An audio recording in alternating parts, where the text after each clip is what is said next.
everyone and welcome back to my channel. So today I decided that I wanted to do like a top 10 of all of my favorite books. Without further ado, let's just get into it. The first book is none other than The Night Circus by Erin Morgenstern. If you've read my blog or anything like that, you know this is like my all-time favorite book. I just love it so much. I don't want to explain much about it because this is kind of a book you need to go into without knowing too much about it.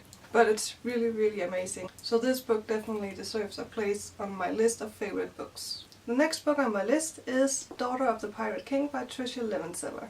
I don't think I need to explain so much about it, but seriously, if you haven't read it, then go read it, because like, female pirates. That's a reason in itself. It's funny and the main character is sassy and lovable. Yeah, just seriously do yourself a favor and read this book. The next on my list is actually a book that I didn't expect to like at all, actually, because people were like telling me that it was like a Harry Potter fanfiction, so I was so skeptical about it. But I ended up really loving it, and that is Carry On by Rainbow Rowell. Again, sorry if I butchered her last name, I'm really not good at pronouncing last names, but you know who she is, so it's fine. I actually love that she made it so fun, and her LGBT representation is amazing, and everything about this book is just awesome. Again, I don't think I have to explain too much about it, because most people know it already. Like, shortly, it's about a wizard school. There's wizards and witches, and there is like evil people, so it's kind of like the Harry Potter, but still, it's so unique and so amazing, and I love this book. So, of course, this deserved a spot on this list as well.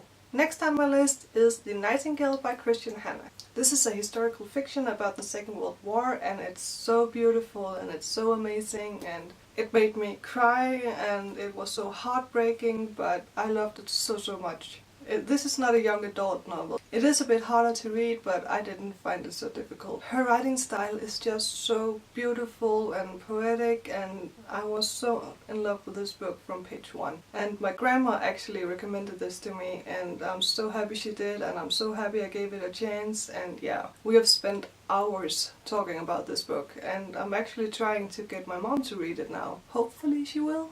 I keep talking about it until she picks it up, so she have to read it. But anyway, if you haven't read this book, do yourself a favor and do it, because it's so beautiful and you won't regret it. Next on my list is Call Me By Your Name by Andrei Aciman. I'm not sure again how to pronounce his last name, so sorry if I butchered it too much, but I hope you can see past that. This book is so beautiful. I was so invested in the story, and I don't know, I just couldn't put it down. I read it in like a couple of hours. It's like a pretty short book too, so it's not that hard. This is not a YA book. There's a lot of sex scenes and it's very graphic, so if you don't like that, then don't pick it up. But if you can see past that, then seriously, this is one of my all-time favorite books, so please read it. As you can see, I annotated the beep out of this book, so it's so amazing and so beautiful, and I feel like I'm repeating myself. Shortly, if you don't know what this book is about, we follow Elio, who like falls in love with his father's house guest, who's like, if I remember correctly, 24 years old. So there is like a big age difference between them, but as you probably can guess, it doesn't stop them. It's such a cute love story, and it made me smile and it made me cry so hard. And there's actually a movie out for this book as well, so read this and go watch the movie. You won't regret it. The next book on my list is actually one of my newest favorites, and that is Vicious by V.E. Schwab. I don't even know where to begin with this book. It was so amazing, and normally like superhero stuff isn't really my style, but this book seriously changed that. I fell in love with it, and I just need more of it. And I was so happy to see that the second one was coming out, and of course I got that, and I read it already, and it was amazing. I guess most of you already know this book, so I don't again want to explain too much about it, but if you haven't read it, then go read it. And if you have no idea what it's about, then go check Goodreads, because they have really great like descriptions and stuff. But do yourself a favor and pick this book up if you haven't done it already. The next book on my list is also by V.E. Schwab, and that is A Darker Shade of Magic. As you can see, I of course love this book so much that I had to get the collector's edition. I have the US version and I also have the UK version. They're both so beautiful, and yeah, I love them so much. I think most of you know what this book is about because it's like very famous, so don't really want to go into details with it, but I love this universe and I love the characters, and everything about it was just amazing, and do yourself a favor and go read it if you haven't done that already.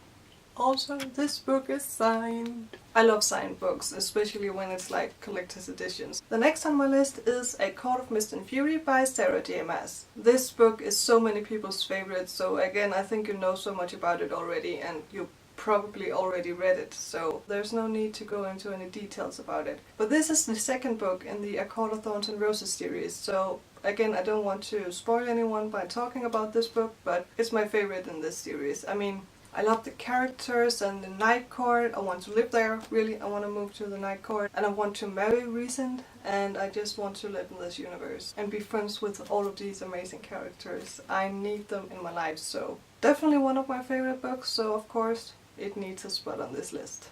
So the next book is Warcross by Marie Lu. This book is just really amazing and I love reading it, and this is just one of those books that I just want to reread again and again and again. I really like this one. It gave me like some Ready Player One vibes and I really enjoyed that book. It's not my favorite, but I liked it. Ready Player One is actually the reason why I picked this one up, so thank you for that.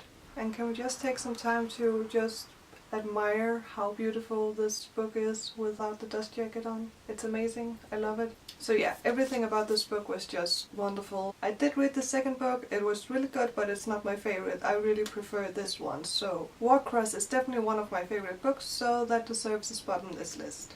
The very last book on this list is none other than Six of Crows by Leigh Bardugo. Again, this is a collector's edition. I collect multiple copies of the same books. I know it's my money and I can spend it the way I want to. This book is so beautiful, like I hope you can see it for the glare. But there's spray pages and there's like this shiny red cover, and on the back it's beautiful as well, and yeah, everything about it is just amazing. Leigh Bardugo is also one of my favorite authors, and I just can't wait to read so many more books from her. I already read like the Grisha trilogy, and I read both of the books in the Six of Crows duology, and I loved all of them. So Leigh Bardugo is amazing. We follow 6 criminals that is going on like this impossible heist, and you should know more about it, because this is a book you should go into without knowing too much. I did that and I'm happy I did it that way. So pick it up and show it some love. So this was it from my top 10 favorite books of all time. I really hope you enjoyed this video. If you did, don't forget to click subscribe, like and comment and do whatever you want. And hopefully I'll see you guys in the next video. Bye!